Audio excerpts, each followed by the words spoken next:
Hello, আসসালামু আলাইকুম। আজকে নিয়ে আসছি আমি নদীর মাছ চচ্চড়ি। আমি একটু ভিন্নভাবে রেডি করেছি। তো দেখেন কতটা লোভনীয় লাগছে। আমি এইভাবে পরিবেশন করছি গরম ভাতের সাথে। তো প্রথমে নিয়েছি পেঁয়াজ কুচি, মরিচ কুচি, তারপরে নিয়েছি আলু কুচি, তারপরে নিয়েছি বেগুন কুচি, সবগুলো সেম কুচি কুচি করে নিয়েছি। দেখেন সবাই এটা কুচি করতে পারবে, তো দেখানোর কিছু নেই। তারপরে এখানে নিয়েছি নদীর মাছ। তারপরে নিয়ে নিলাম কড়াইতে সরিষার তেল। তো গ্রামে যারা রান্না করে তারা সরিষার তেলটা ইউজ করে। আমি সরিষার তেলটাই ইউজ করেছি, আপনি কুকিং অয়েলও ব্যবহার করতে পারেন। তারপরে এখানে নিয়েছি আমি জিরা, কালো জিরা। তো এইটা ফোড়ন দিয়ে দিব।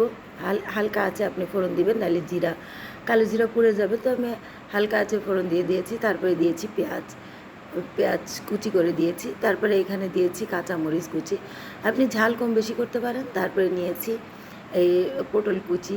তারপরে নিয়েছি এখানে আমি নিয়েছি বেগুন বেগুন কুচি করে নিয়েছি। তারপরে এখানে নিয়েছি আমি সেম আলু কুচি করে নিয়েছি। তারপরে এখানে বেসিক মশলাগুলি দিয়ে দেব। তারপরে এটাকে ভালোভাবে নেড়ে নেব।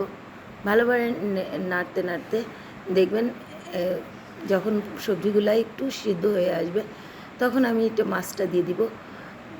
তারপরে আমি মাছ দিয়েও হালকা আলতোভাবে নেড়ে দেব।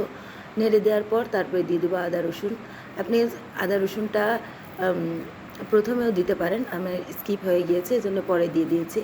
তারপরে কেটেও দিতে পারেন, যারা ব্যাচেলার আছেন তারা থেতো করে দিতে পারেন। তারপরে এখানে নিয়েছি গরম পানি দিয়ে এখন আমি ভালোভাবে এটাকে গুছিয়ে একদম লো আঁচে ঢেকে দেব দমে 10 মিনিট মতো। তো দেখেন খুবই সহজে এটা রেডি হয়ে গিয়েছে। তারপরে এখানে দেখেন আমি ধনেপাতা দিয়ে এইভাবে এখন নেড়ে পরিবেশন করব এটা। তো আমি যখন গ্রামেই গিয়েছি, তো এইভাবে একজনকে করতে দেখেছি। তারপরে এখানে আমি ভালো করে করে ঢেকে দিয়ে 2 মিনিট রান্না করে দেখেন আমার এটা পরিবেশনের জন্য রেডি। তো আমি গ্রামে দেখেছিলাম এইভাবেই করতে একজনকে। তো আমি মনে করলাম রেসিপিটা একটু শেয়ার করি। আপনি অনেকেই মাখিয়ে বসিয়ে দেয়, ওটাও একটা আলাদা স্বাদ।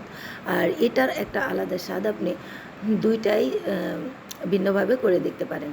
আল্লাহ হাফিজ।